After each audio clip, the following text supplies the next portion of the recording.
Hi everybody. Now I've had one of the worst years of my life. I've had all sorts of things go on, and the latest one was obviously this. That foot is like twice the size of that foot, and it's been like that for 4 weeks, I believe. So that's the latest one until today. Um, Earlier this year, I had suspected heart problems, and they put me on tablets as though I've had a heart attack. And they sent me for a scan, an MRI scan. I don't know if any of you know what an MRI scan is. The only way I can describe an MRI scan is that it's like being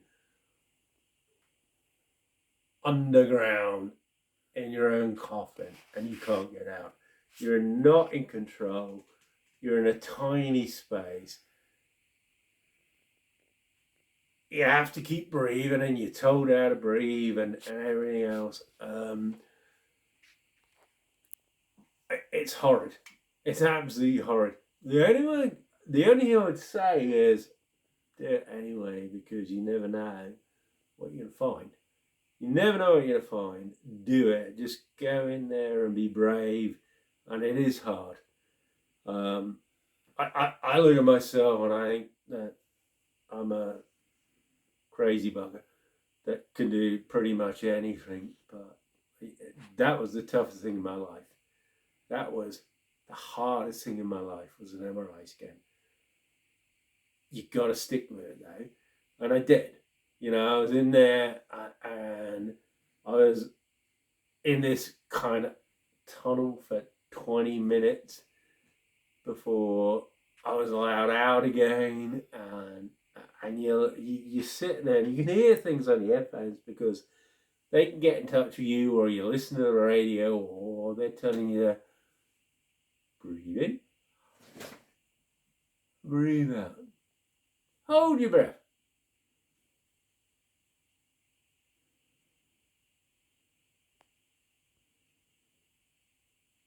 About 10 seconds. It is about 10 seconds, maybe a bit longer. I can't answer that. Was I any good at the MRI scan? I've no idea. Look, I was petrified before I went in it. I'm not petrified by many things. And when I went in it, did I feel any better? It was horrible. It was absolutely horrible.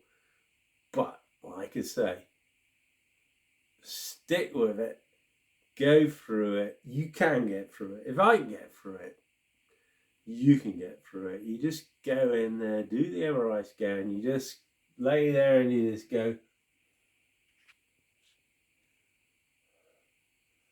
And they say, breathe in, breathe out. Hold your breath. You can't move your hand like that. You can't move your hand like that. You got to try and stay as still as you can. You can kind of work out, I think you can kind of work out when they're doing the scan, so you can, like, your head gets uncomfortable because you're literally squeezed in, and it is probably worse than being in a coffin, except you're still alive because you're squeezed in. And that is really hard to take. That was the worst bit about it. You squeezed in. And I shut my eyes all the time. I did not look at that ceiling. I kept my eyes shut for a long, long time, and I just listened to radio too. Ken Bruce, thank you, Ken Bruce, for that. Um, the worst thing is they took me out. When they finally took me out, it was just when Ken Bruce was about to play Popmaster. How rude is that? But there you go. It was awful. It was just awful. It was you don't want to be there. You don't want to know that. The second worst thing about this story is um, there's ways and means that they send you information about this scan, and basically you don't want to hear about the scan immediately, because if you hear about the scan immediately, it isn't good. Now, I did hear from my doctor tonight. My doctor never rings me. It was 5 o'clock when the doctor rang me, apparently, and tried to get in touch with me. I can't think of any other reason apart from the scan, and that's slightly worrying as well. Is it tremendously worrying? It's not tremendously worrying. Do I feel like I'm going to die? I did when I was in that cabin. It was just awful. But stick with it. Anybody who ever gets the chance or has to have an MRI or what are the other ones? A CT scan. I think that's it. CT scan or MRI. CT scan is a bit easier. But an MRI, if you have to have an MRI, it is gonna be. It's intolerable. I don't suffer with what's it called? Claustrophobia. That'll be the one. I don't suffer with claustrophobia generally, and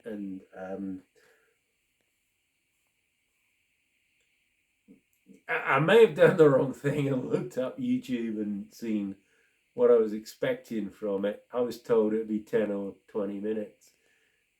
And then when it came to it, I was told it was going to be 45 minutes when I'm in that little tunnel.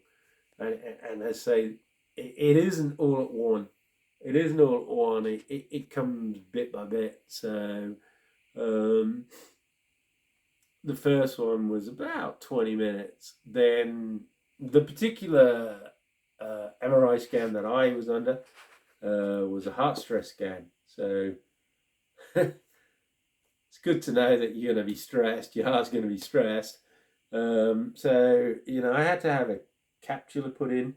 That was an attempt to put a scapula in. Cannula. Yeah, I forget the words. A cannula. So I had to have a cannula in. That was an attempt to put a cannula in. That was a previous attempt. That has nothing to do with this one. I don't think you can see that. But that one there was an attempt to put a cannula in, and I had 3 ladies around me trying to put a cannula in.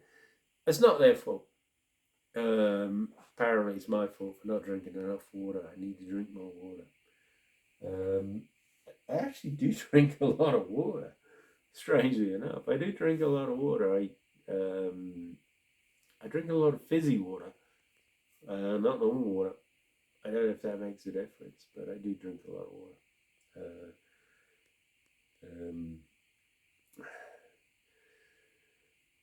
But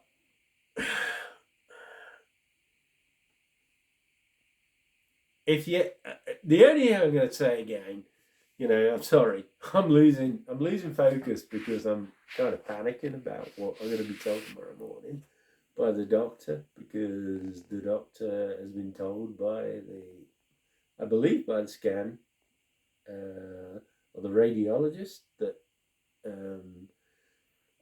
my understanding is the radiologist will pass it on to the cardiologist, which is where I started this journey from. And you wouldn't hear anything unless it was urgent or significantly important. And my doctor's tried to phone me at 5 o'clock this afternoon, and I can't think of any reason why. Am I repeating myself? I might well be. I think they call that panic. So I don't know the situation with that. I don't know what's going on. I have no idea. I'll have to wait till the morning. That's the worst thing in the world to have to do. I'm pretty sure it's not like life-threatening or anything like that. I'm pretty sure they got hold of me one way or another. But he did try to phone me at 5 o'clock this evening. But yeah, I don't know what to tell you. When you go through something like this, it's a little scary. it's a little scary. And as I say, that particular thing with the MRI is particularly scary. But then when you get an immediate response from your doctor, pretty much, then that's a little bit scary, particularly when you haven't heard what it's about.